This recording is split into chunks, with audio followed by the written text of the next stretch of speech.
સિનોર નાગરિક બેંકના વિવાદમાં મોટો વળાંક આવ્યો છે। બેંકની ખાસ સાધારણ સભામાં દૂર કરાયેલા 4 સભ્યોને જિલ્લા મેજિસ્ટ્રેટે ફરી સભ્યપદ યથાવત રાખવાનો આદેશ આપ્યો છે।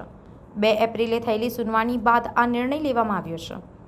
ઉદિત ગાંધી સહિત 4 સભ્યોને નવેમ્બર 2025માં ઠરાવ દ્વારા હટાવવામાં આવ્યા હતા, જેને લઈને તેમણે રજિસ્ટ્રાર કચેરીમાં રજૂઆત કરી હતી। હવે આ નિર્ણય બાદ ચારેય સભ્યોમાં ખુશીની લાગણી જોવા મળી રહી છે।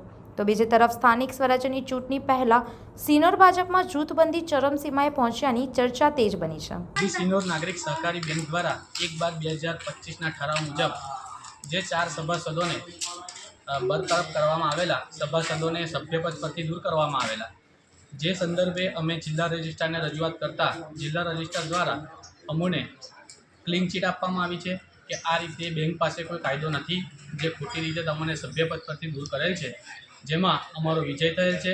સાથે સાથે અમને સભ્યપદ પર લેવા એવી સંપૂર્ણ વિગત એક લેટરમાં અમને આપવામાં આવી છે। જે લેટર અમારે સભ્યપદ હાલ અમારું ચાલુ છે તે સંદર્ભે આ લેટર આપવામાં આવેલો છે।